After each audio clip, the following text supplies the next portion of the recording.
She said that American soccer fans, most of them aren't smart. They don't know the game. They don't understand.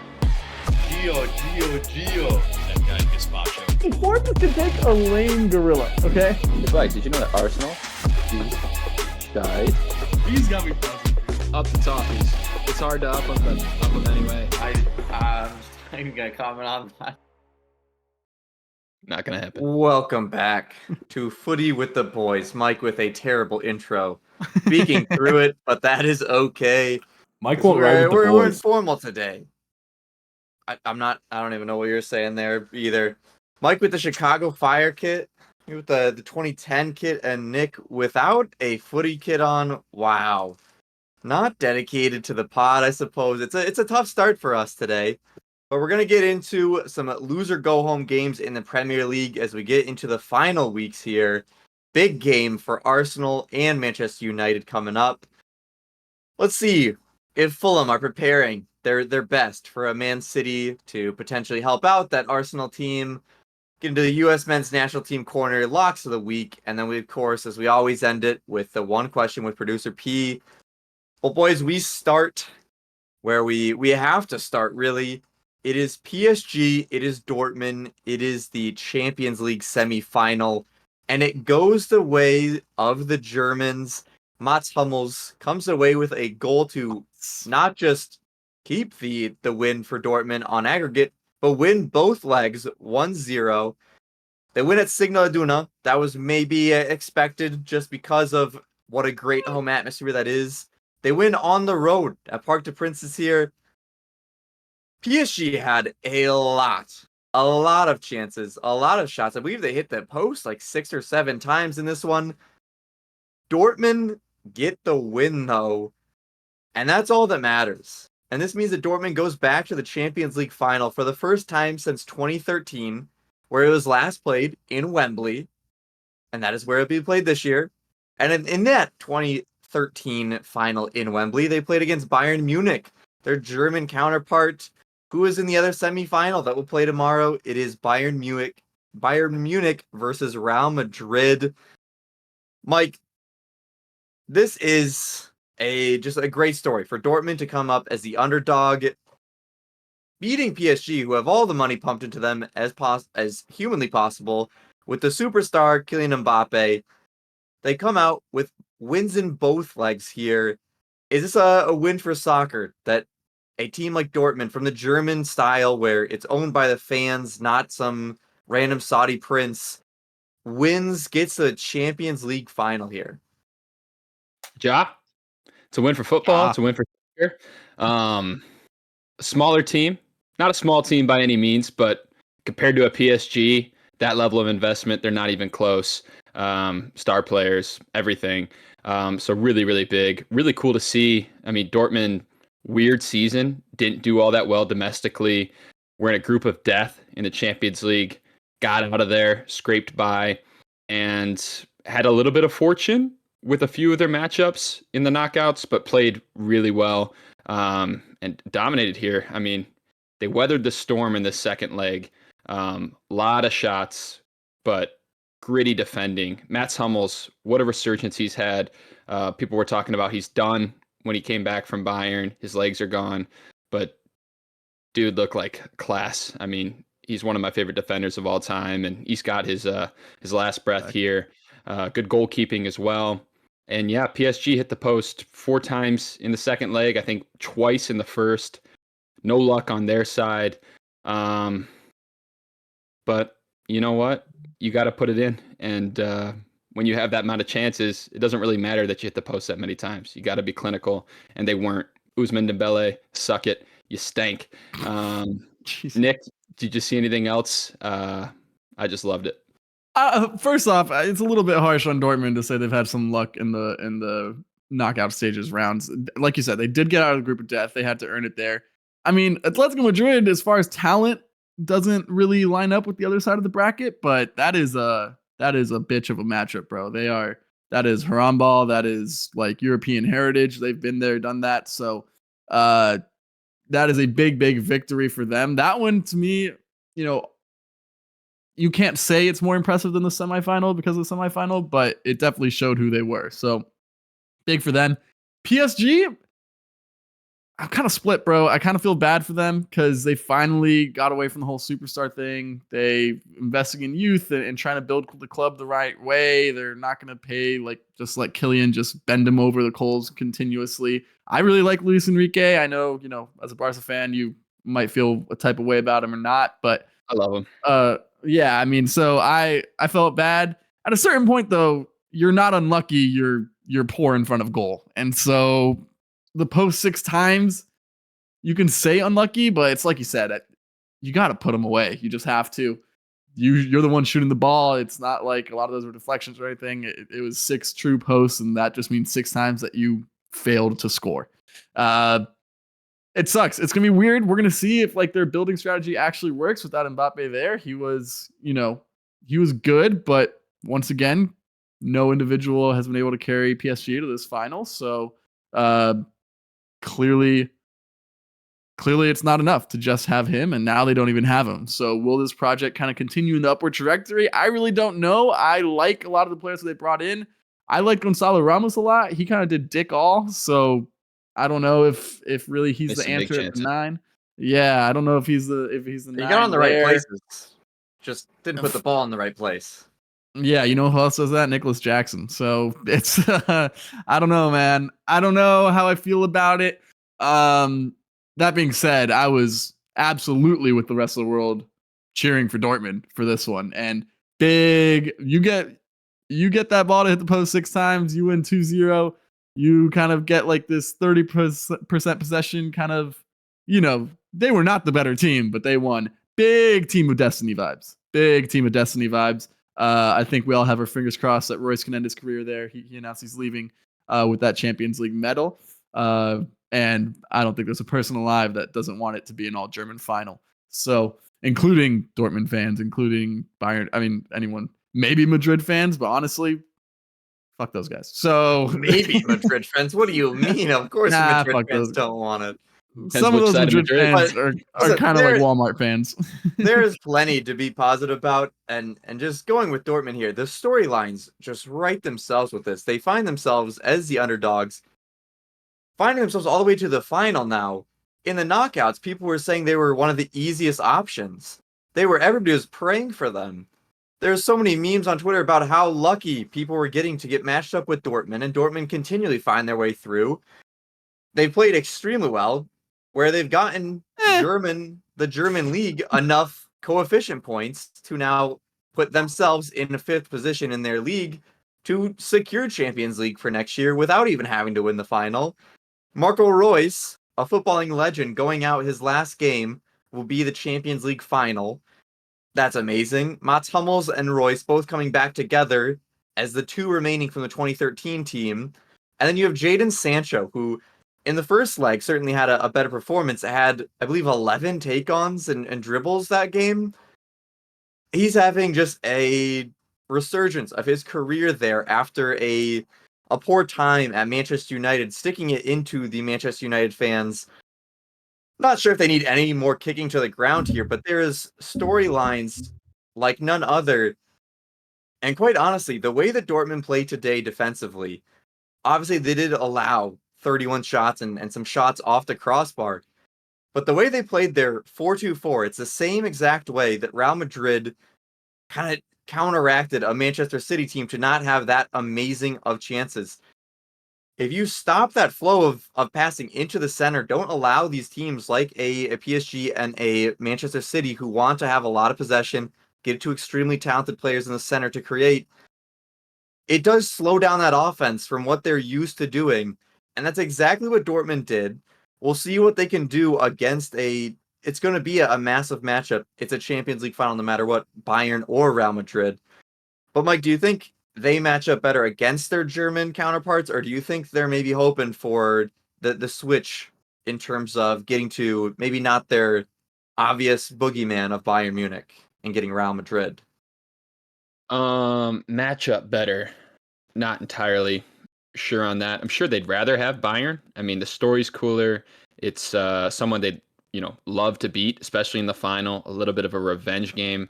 And just on the fact that Madrid is the scariest team to play in the Champions League, I think you want to avoid them. No matter your tactics, if you slow down the attack coming through the middle, Madrid has so much speed to kill you on a counter, and they have so much individual brilliance. Bayern does too, but not to the same degree, that I would think they want the Bayern matchup. They 100% want the Bayern matchup. Let's not kid ourselves.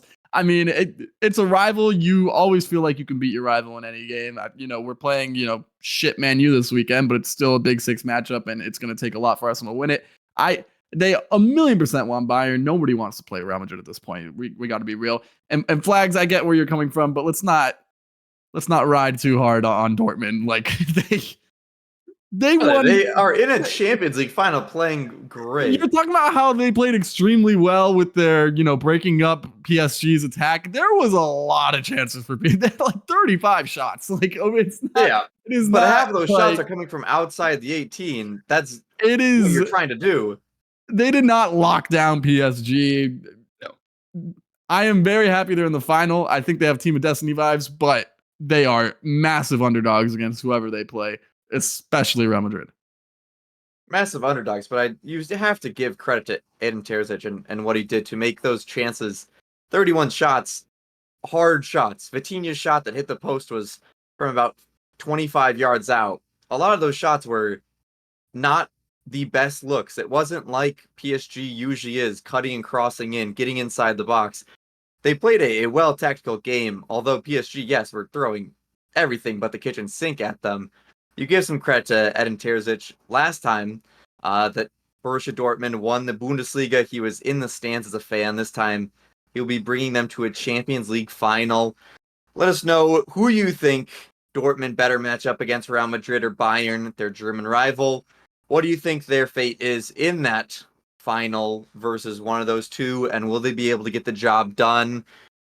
Let us know in the comments, but it's time for us to get to the Premier League. Nick, it is Arsenal, the Gunners. It is Manchester United, the Red Devils. And there could not be two teams that are in different places right now. Arsenal are fighting for a title tooth and nail against Manchester United city rival, Manchester City. Manchester United are hanging on to dear life of their season right now. They're slipping and sliding down the table like none other. They just got a 4-0 loss to Crystal Palace that we will get into later. But this is an Arsenal game that, like you said, it is a Big Six matchup. What do you see coming out of this one? Your thoughts on Arsenal versus Bournemouth coming into this? What are you looking for out of this one from the Gunners? Yeah, first things first. I mean, get into it. The incredible Mike Tracy got into it pretty good yesterday. If you're not following us on Instagram, or TikTok or YouTube Shorts, go check out that video. Mike with some wizardry there, and you can find a lot of our reactions for big games. So shout out to the boy. I missed you guys in the pod on Sunday. Couldn't talk about the Arsenal win.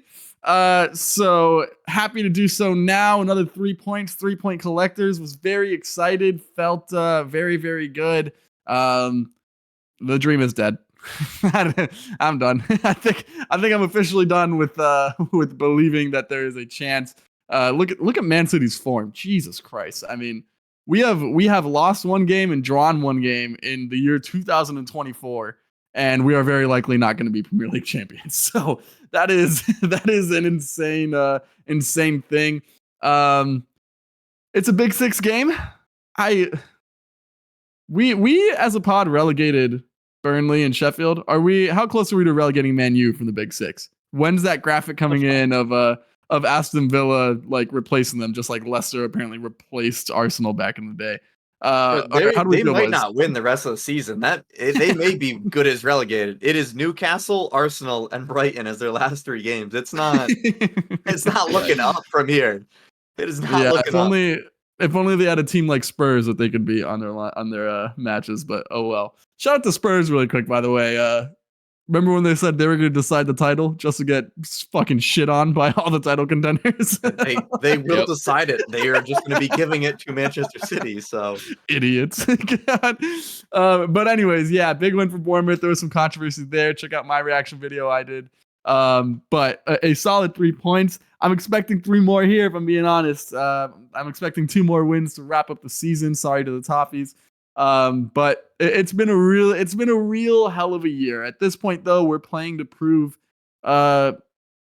This might sound like loser talk, but we're playing to prove that we have the mentality to be one of these big clubs that should be expected to win a title. It's not going to happen this year. It's unfortunate. Too many slip-ups against teams like Fulham and Villa. But if we drop any points in these last 2 games, I think there's once again those kind of creeping questions about Arsenal's mentality and whether or not they can really hang in there in the title race, which we saw a lot of last year. Jesus Christ.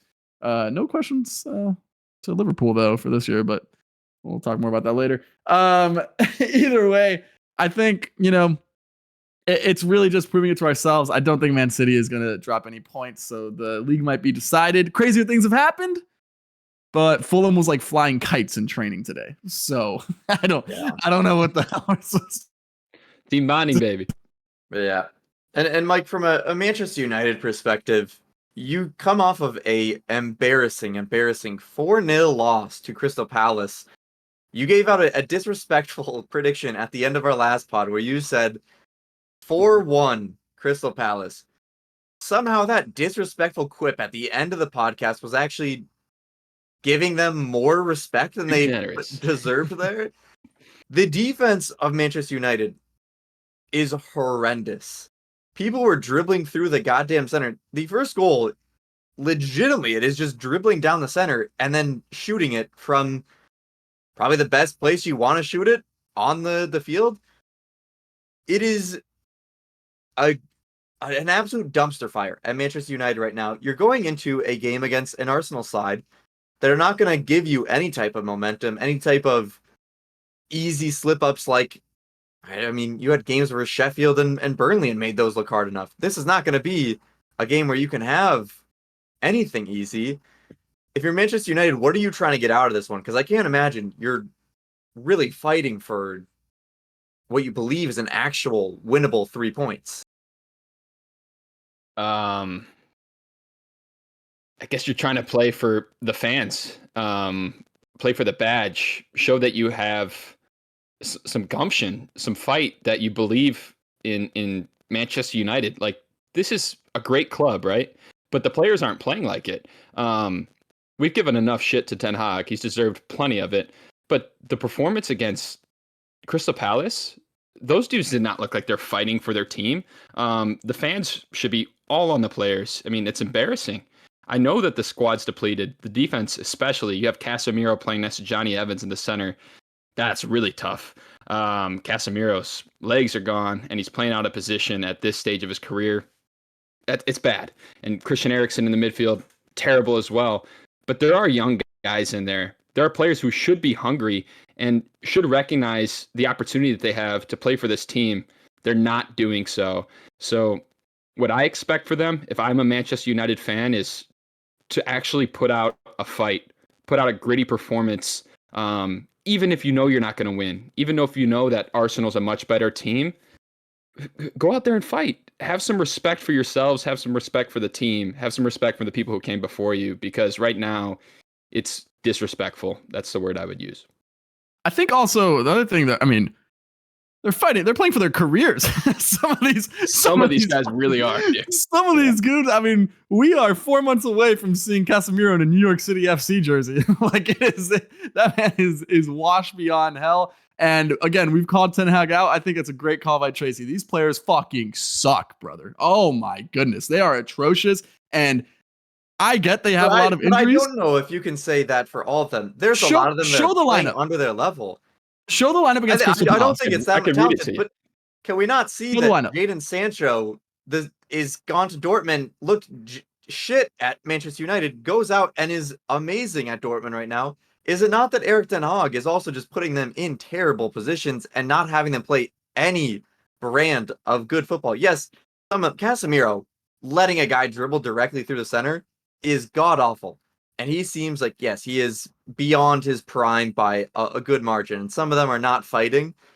But I also don't think that you can say that they are shit players. I do believe that they just fucking hate the manager and they don't want to play for him. there is an argument that you can say, hey, Is that play an for the fucking excuse? badge. Play for the That's badge. bullshit. Yeah, that's But bullshit. It's bullshit. You're a professional, bro. That's why Man U's a That's how trash it fucking works. club. They're so soaked up in their own personalities and all this media bullshit that like none of them actually play for the team, and that is a bad thing to have on your resume, on your CVR as a professional footballer. I don't care if you have something against the manager. You should be going out there at a club like Manchester United and playing your goddamn heart out. Look at this lineup, bro. Johnny Evans and Casemiro. But like Evans had a good run of form from early in the year. Casemiro is supposed, you dropped 80 mil on the dude not that long ago. The rest of these guys you would have counted as like real contributors in the squad when people were predicting them to finish top 4 or even higher than that, some of the crazier ones at the start of the year. These are players that you were going to rely on. I think the whole Ten Hag tried to make it about injuries and everything. I think that's been blown way out of proportion. This team is way out on him, like you said, but a lot of responsibility has to fall on the players because, I mean, there was multiple times where in the studio, I think it was like Carragher or someone was just drawing zigzags between like all of their lines. Like there was not a single straight line in defense. They're clowns. They're all clowns. And 8-0. 8-0. Wow. That's Honestly, I hope that that's that not crazy. backfires and we get a amazing clip out of that. I will say that 4-0 versus Crystal Palace does not exactly give Manchester United fans a lot of backing. What it might give them is more fuel to their fire to get Erik ten Hag out. And that is certainly something that, at this point, Manchester United fans are going to be happy people when it does eventually happen, because it is fully happening at this point. And there's been a lot of talk too about Ten Hag out. It's not going to happen with 2 games left. Obviously, it'd be 3 games left if you count the final. But Tracy, what are your thoughts about what he's gonna be fired this summer? I refuse to believe that he won't be. So, what are your thoughts about like the people who are out there apparently looking for jobs and whether or not they would be good fits for Man U? Yeah, that's a tough question, and it's one that I've heard talked about a lot on other podcasts, through social media and the soccer stratosphere as a whole. I'll kind of rehash some of those without just directly biting their takes. But the point of it, or the gist of it, is you fire Ten Hag here. Yeah, maybe it's time for him to go. It's been a bad run. But then you're just continuing this cycle of firing a manager every 18 months. I mean, they've done it time and time again since Sir Alex Ferguson left. And it just hasn't worked out. So you fire Ten Hag here. And what does your timeline look like? It's probably another 3-4 years again before you're really competing for anything, especially for competing in the Premier League. So how do you address that? As a Man U, can you really expect your fans, people to back you for another 4-year rebuild? That's insane. That's insane to say about this club. And it's insane to say it again because it's been the same story for 5 years, 6 years, right? And as far as other options out there, there's some big names. Sure, Thomas Tuchel out of a job, Jose Mourinho out of a job, Hansi Flick, Ruben Amorim from Sporting. I mean, but is there a really great fit? Someone who I can say will come in here and change it instantly or in a short time? I don't have a name that comes to mind. But I think the thing about Manchester United is it's Manchester United that should have pulling power to really anybody they want to a respectable amount. And I don't think that you need to go for that crazy name, because that's what they've done for so long, is go for those big names, the buzz names that everybody's saying are some crazy top managers. I think you have to find somebody like a more Mikel Arteta. Mikel Arteta didn't have some crazy CV that was super long with a bunch of trophies. It was, hey, we found this guy. He knows his tactics. He knows how to build a club up. And you could tell early on the Mikel Arteta effect that even if Arsenal was not at the level they are now, you could tell that they were on an upward trajectory the entire time. You have to find the right guy, not the name that the fans want, the hottest name, the biggest name in terms of manager. Nick, is that how you see it? But you also have to trust the manager if you're going to go that way, which Man U board, ownership, they don't seem to fucking back their managers. They seem to turn on them pretty quickly. Board. Yeah, that is where you hit the nail on the head, both of you, because this is the perfect opportunity to get a new guy in Trace. Jim Ratcliffe is officially like done with the takeover. He has significant stake in the club now. I know Glazers are still there, but he seems more like the head sporting owner. Guy. Yeah. And he is the one who has to convince the right guy to get here, which means he has to figure out who the fucking right guy is. And it's going to mean a lot, but also you talk about like trajectory. How can you convince these fans? What's the trajectory of Ten Hag, you know? So I think you make some good points, but right now is the perfect time for Man U to be looking at a new manager. First thing he's got to do is convince the manager he's going to have funds, and he's got to sort this board out, because Flags is 100% right. That board is turning this club into a circus. It has not been a real club since Fergie left. So it is a big job to do for Jim Ratcliffe, but this summer I think is the perfect opportunity to get a guy in. I think getting a Mikel Arteta is a dime a dozen, or not a dime a dozen, sorry, a needle in a haystack, that's an unearthed diamond that you found. I don't know if you can really go for that. Personally, I think you have to have someone who's accomplished a little bit more. And I'm not saying a Thomas Tuchel, because we've seen his player management go awry before, and that's the last thing you want if you want a real leader of men. But even, you mentioned Ruben Amorim. Can you get him out of Sporting, even though he seems to be playing a weird game of like, I will leave, I won't leave. There's been some talk about like Thiago Motta, who I know it's just Bologna, but he's been having a great season with them and showing to be a promising manager. There's a lot of people out there. He has to pick this one, has to be the right one, or it's going to be another 10, 15 years of turmoil. Yep. We will certainly see what Manchester United do here. Let us know in the comments who you think is the best candidate for Manchester United. Should they fire Erik ten Hag now and have that extra time? And for Arsenal, are they going to be able to get it done with Manchester City hot on their tail? Leave that. Big summer for Man U. We do have to remember Omar Barada coming in this summer to fill that head of football from Man City. And it seems like possibly Dan Ashworth coming from Newcastle. There's some legal battle going on. So those are big additions, to the management, and could turn around, the board. So we'll see. Big summer to watch. Big summer to watch indeed. Big game to watch there, Arsenal and Manchester United. Let us know what you guys think is going to happen. We move to Liverpool and Aston Villa. Both of these sides were soaring up the table, amazing form. As of late, Liverpool are just all about dead in that title race. It is must win to keep any hope of that alive. Now, those hopes are minuscule at most. Aston Villa, I don't know if you could really say must win, because Tottenham have been so shit. Tottenham have absolutely let Aston Villa off the hook for having a draw and a loss in their last game in this Champions League fight. Tottenham have just lost 4 in a row. So bad. But this is an important clash just for, I think, both these sides to get some type of momentum going. Liverpool trying to get back to at least maybe some winning form before the end of the year and send out Jurgen Klopp on a good note. Aston Villa certainly want to have some type of, empathetic stand here for their 4th place finish. Who do you think comes out on top in this one? It's obviously a game with a lot of emotion for both sides here. Nick?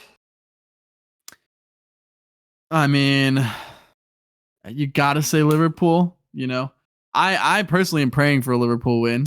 Keeps Tottenham in the top 4 race, kind of, and hopefully they can put up a fight against City, and those points will mean something at the end of the year. But I mean, Aston Villa has not looked good at all. Liverpool's a better team in general, just with their high-end talent, although you can argue about which team is deeper. Liverpool, though, yes, if they win both their games and City and Arsenal lose all games remaining, they're Premier League champions. But really, they're fighting for nothing at this point. It's not even at Anfield.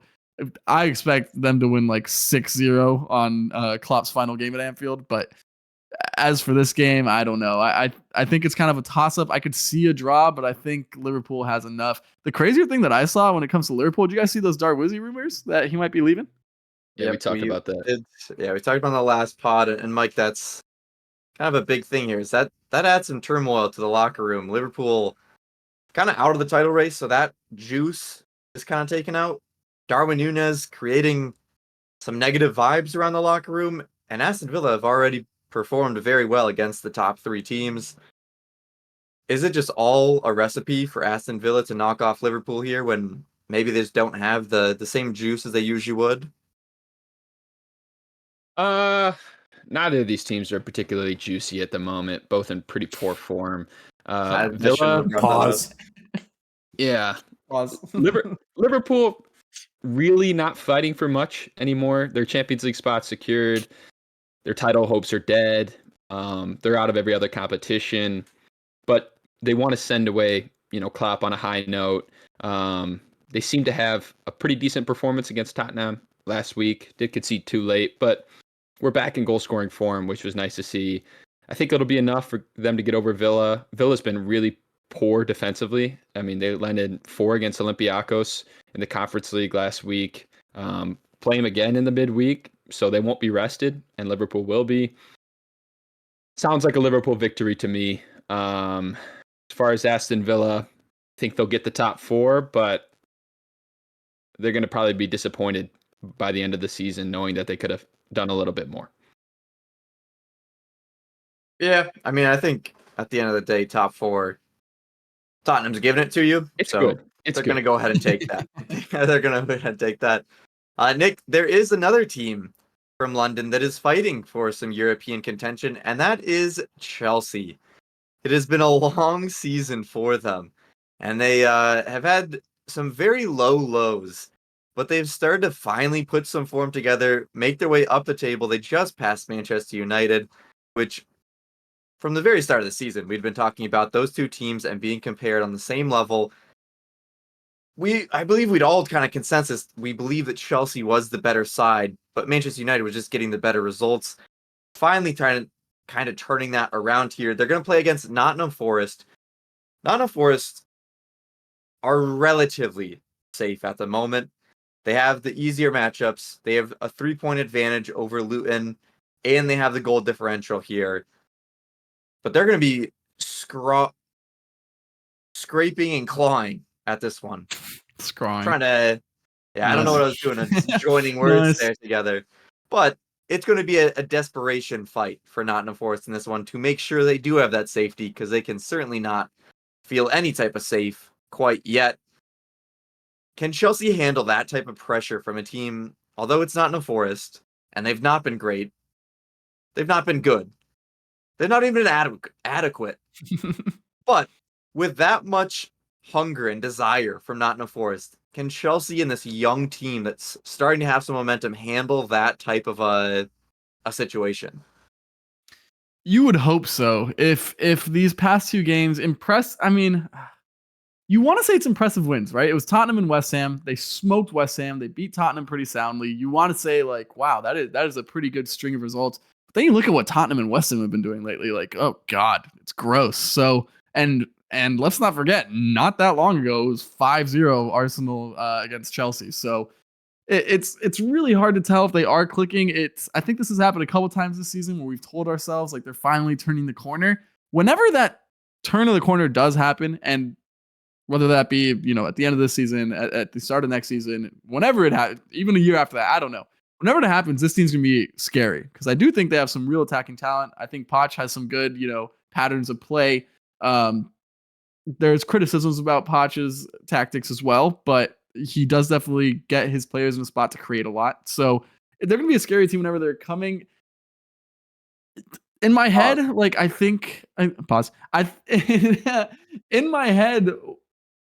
my head, I'm like, yeah, this is a chance for Chelsea to prove something. It's a Nottingham Forest side that should be fighting for their lives. You can't feel any kind of safe if you're Nottingham Forest, in my opinion. But I also know if Chelsea win this game, the narrative in my head is gonna be like, okay, well, it's just Nottingham, So I don't know how much we can tell, but the game, just the 3 points in general, are very important to both sides. I'm kind of no, I don't want Chelsea to finish top 6, but I really want them to finish above Man U. That'd be fun. Yeah, and that may be happening here, Mike, with Manchester United having a very tough schedule. Chelsea, not as tough of a schedule to close it out. But the biggest thing for them is not just not having a tough schedule. It is potentially leapfrogging Newcastle that are just 2 points above them here. Newcastle playing Brighton, Chelsea here playing Nottingham Forest. How big of an opportunity of this, or is this for Chelsea to leapfrog Newcastle, who against the Brighton side that just picked up their first win in a while, still going to be a tough matchup for them? It's an opportunity, right? I mean, Newcastle's got 3 games to play. Chelsea has 2.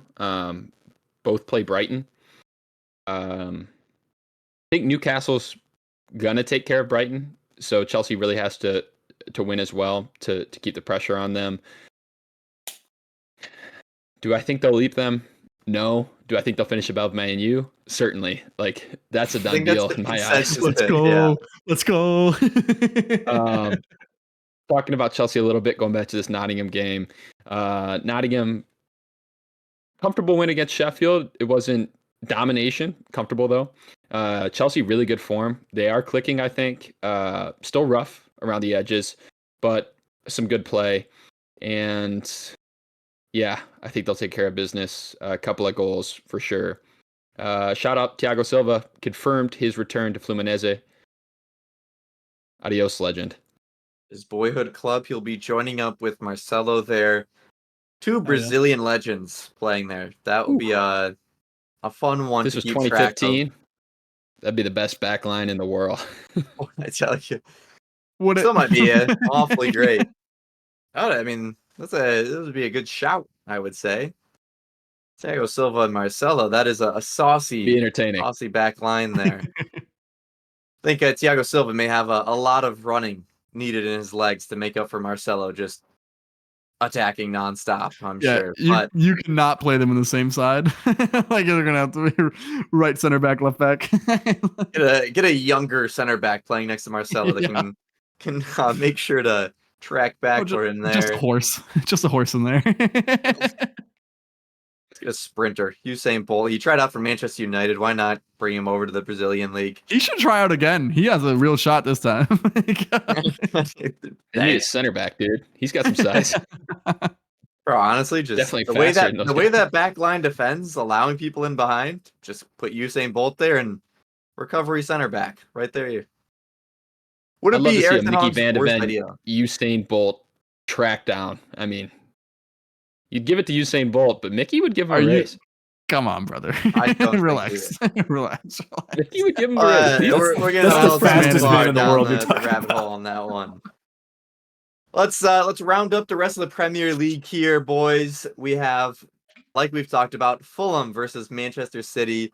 Of course, there's a massive clip going around of Fulham at their practice just flying kites ahead of this Manchester City game. So we'll see how locked in they are. It would be awfully funny, though, and just absolute football lore if they are flying kites and then go out and get the result against Manchester City.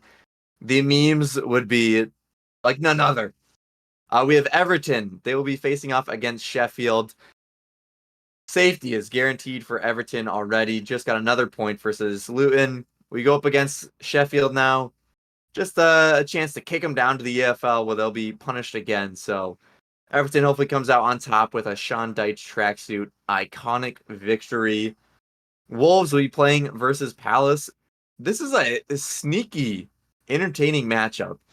The amount of talent and just technical skill on both sides here is going to be a fun one to watch. And the way Crystal Palace is playing, I mean, I wouldn't say must-watch football, but it's pretty damn entertaining the way that they have turned around their season. We were questioning whether Roy Hodgson should maybe be fired or just kind of keep him through and wait till the end of the season because he was going to keep him potentially safe. What an amazing choice they have made by getting rid of the old man. Made a great hire. And real. bringing in. Yeah, for real. Amazing hire. Then we have Bournemouth versus Brentford. Brentford kind of on a downturn, but let's see if those bees can get buzzing against the Cherries here. The Cherries a bad omen. A amazing run to the top half of the table here after what was a very slow start to the season. So good to see them. And then we will have Sheffield and Nottingham Forest as well. That is just or is that coming up here? No. No. Well, That's a about you? bad mistake on our end, Tottenham but that is Burnley? all right. Forgot to delete I it. don't think we talked about this one. Yeah, we did. Oh, Briefly. Tottenham Burnley. okay. I think Burnley will win. That would Tottenham in the be mud. really fucking tough if you're a Spurs fan. They've see- lost the plot. Nah, Yeah. they'll be It would- happy because they're gonna lose 8-0 to Man City, and that's the peak of their wet dreams. I say we could lose. They could. Man City could still lose it on goal differential. So let's make sure they win 15-0, just to make sure. Idiots. We move to the U.S. men's national team corner. Not too many updates, as we did just do our update the other day. But Weston McKennie and Juventus are into contract talks. They have been in it for a while, and there is some bad blood, not some bad blood, but some beef maybe brewing between the two parties here. McKennie, as the leading assister at Juventus, is looking for a bit of a pay raise. Juventus have offered a pay cut. That usually does not go over well. He is asking not for some crazy amount. He's asking for 3 million. He is currently at 2.5 million. It would be the same wages as Locatelli, who is certainly underperforming that $3 million wage. Apparently, the two sides are not close to getting that, so McKennie potentially on the move here. We'll see what ends up happening there. You'd have to imagine that since McKennie has been probably their best midfielder, he should warrant the 3 million, especially since they're playing like Adrian Rabiot like 10 million. We'll Go see to what Saudi, happens lad. there. Go to Do Saudi. not go to Saudi. Do not Go get the go to bag, Saudi. dude. Enter Go, Miami. go anywhere but Saudi. It's the best league in the world. We go to a little less serious news than a tense negotiation.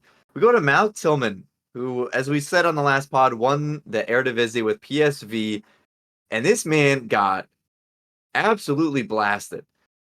If you did not see, he was drinking Don Julio as his main drink, just an entire bottle of it. And that Hell is yeah. certainly something to drink for a footballer that I'm sure is not drinking too much during the season. He decided to drink quite a bit. He was being helped down the stairs. This moment of him just being wildly confused. Interrupted an interview with Luke de Jong saying, I'm his press reporter, and it's enough. It's enough. And then moved him away. Malik Tillman enjoyed the trophy, and I love to see it. All the clips of him being belligerently drunk is just amazing. Sayer Bari, the other center attacking mid on their team, posted an Instagram story today saying that he is alive and posted a picture with Malik Tillman. So he is recovering from that. We move to another fun member of the U.S. men's national team, Chris Richards, with his gigantic afro as it continues to grow, got an assist versus Manchester United in their 4-0 win. His assist was a pass at the halfway line that was just dribbled down and an absolute banger that put in because there was zero defensive resistance. But it is an assist nonetheless. And Chris Richards certainly looked very confident on the ball in this one. Don't think Manchester United did much to make him feel uncomfortable on that one. And then finally, boys, I saw this one posed on Call It What You Want, the CBS pod with Charlie Davies, Jesse Marsh, and Jimmy Conrad. They were going through their locks for Copa America, and they had 18 locks.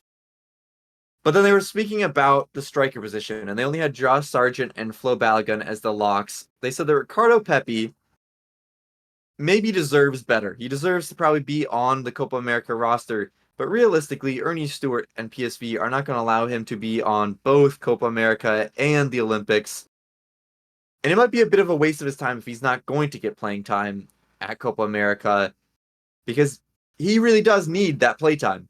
So is it better for him, since he is age eligible, to just play at the Olympics, you think, get a bunch of minutes, and be that surefire starter at the Olympics with such a small roster?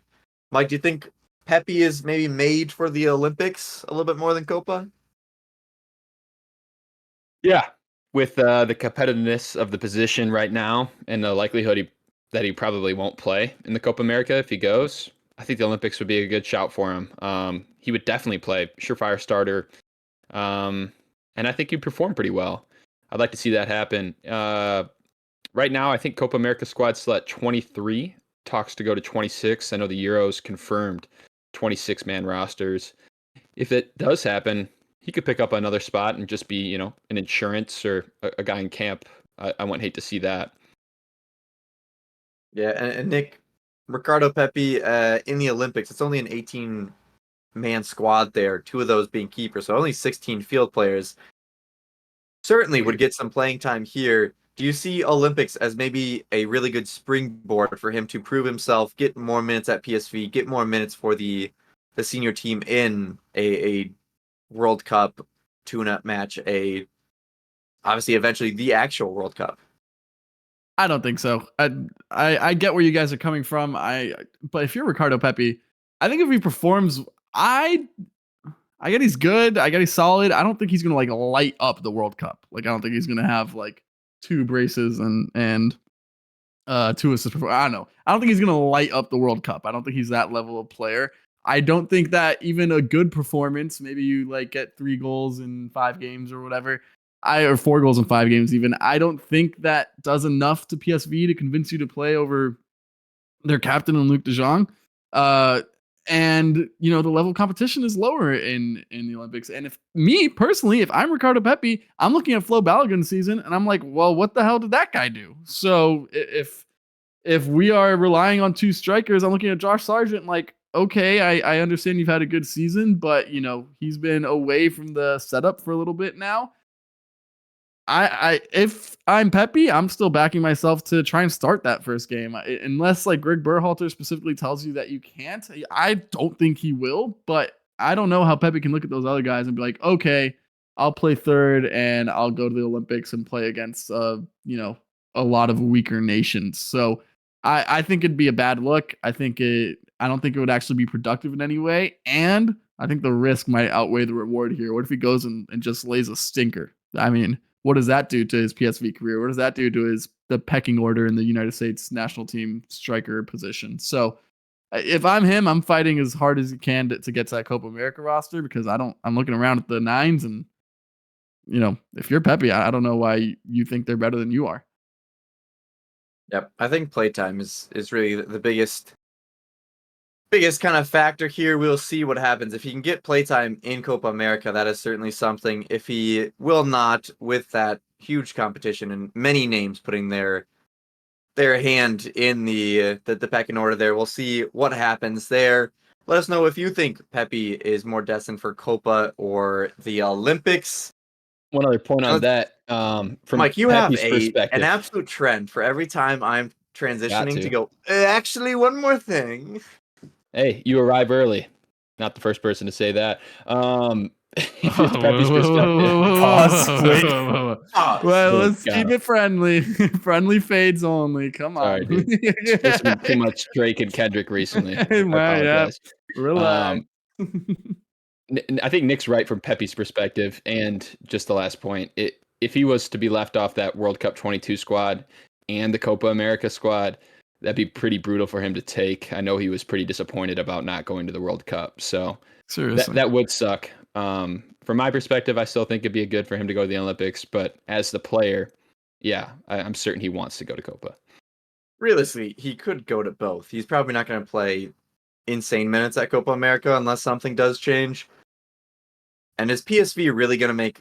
I mean, yes, they may not want Pepi at 2 international tournaments, but also, if Luc de Jong's still there and their main striker, it might not be the worst thing to just say, yeah, take him to all this international tournaments, get him some experience, get him some minutes, and send him back when you're done. Well, what the hell are we talking about? Most GMs will probably not say yes to 2 international tournaments. That is a lot of strain. You want your players to have a break, and Ernie Stewart has already said that he, would not want to maybe give up players for both. Pepi had a break all season, man. God damn. Mike is just trying to throw some disses at both the American players and his co-host. Not disses, just straight facts. off of that.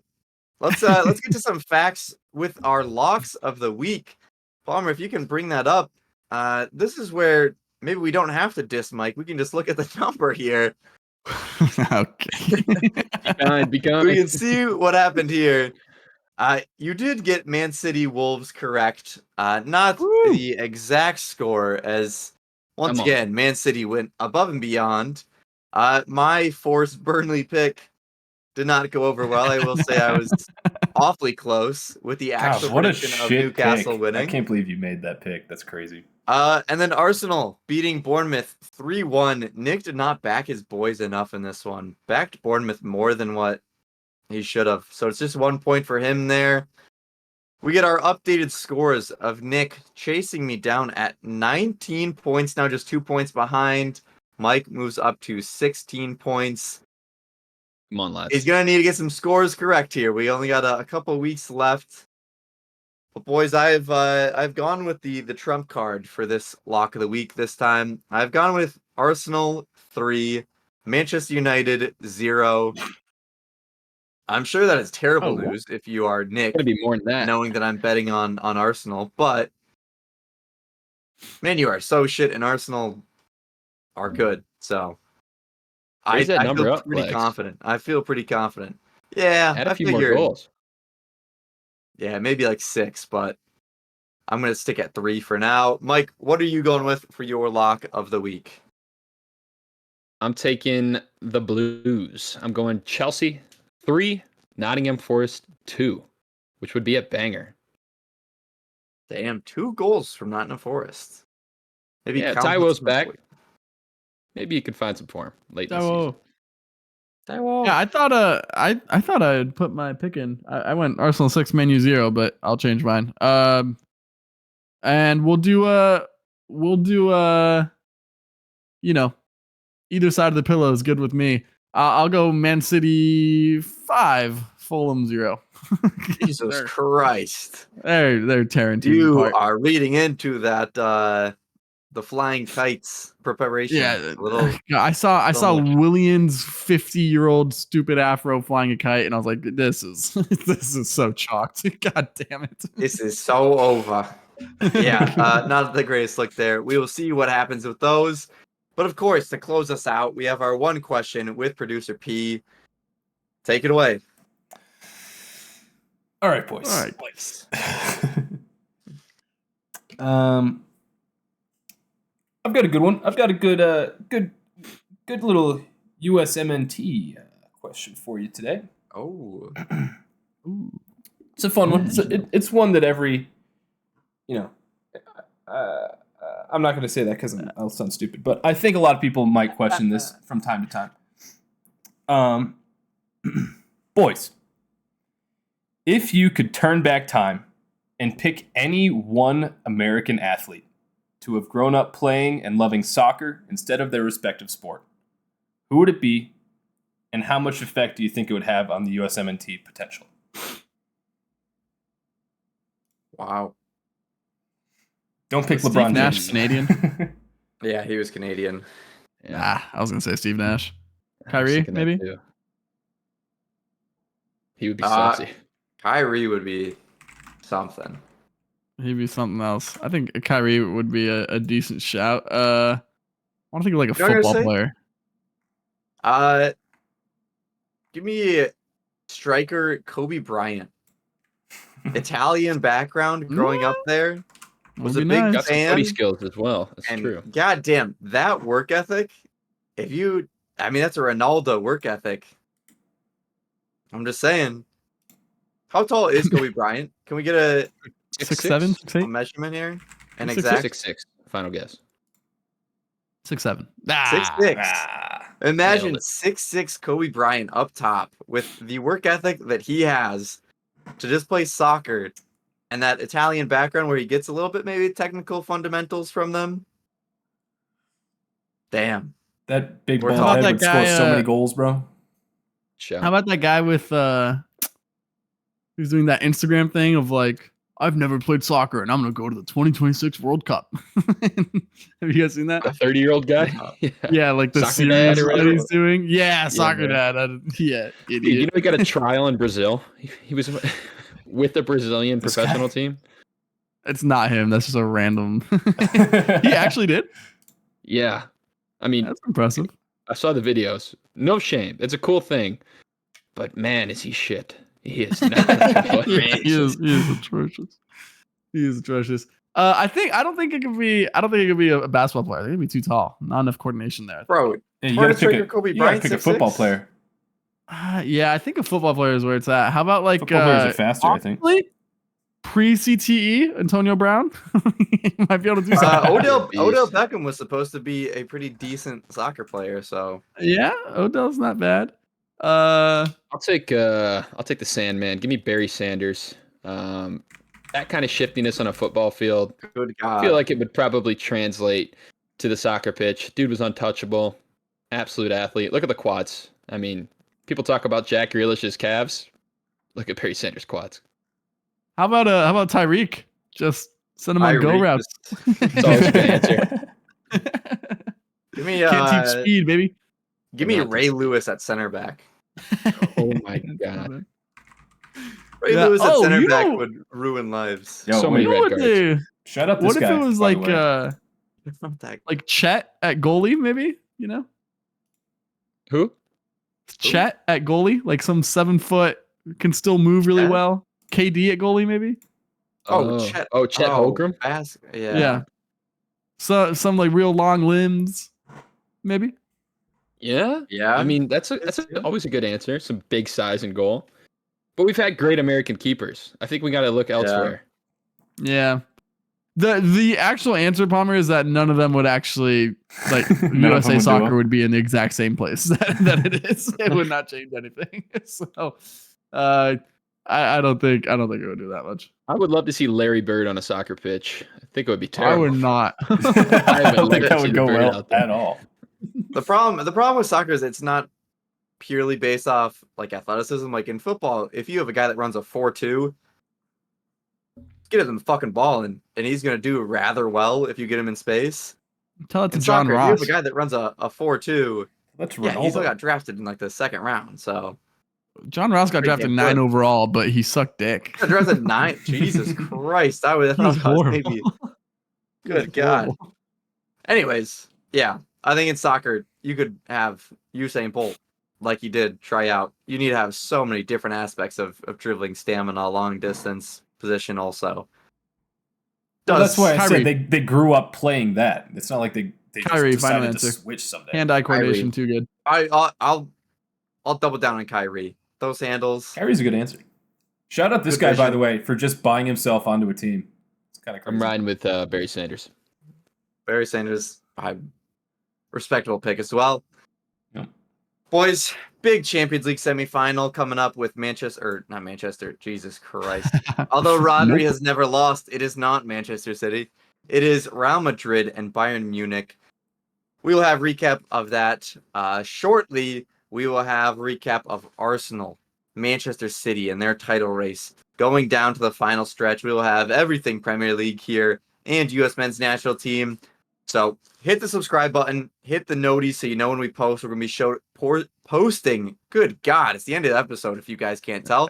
Yeah, shut I up. can't speak. Let's close this shit out. We're going to be posting a lot of short form videos, so let us know if you like it, what you want to see on those.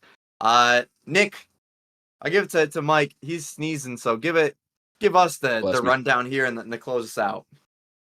Yeah, it's going to be a big weekend of soccer, boys. We got a couple games left in this season, and we are, right there. A lot to fight for still for a lot of different teams, including the Arsenal. As always, up the Gunners.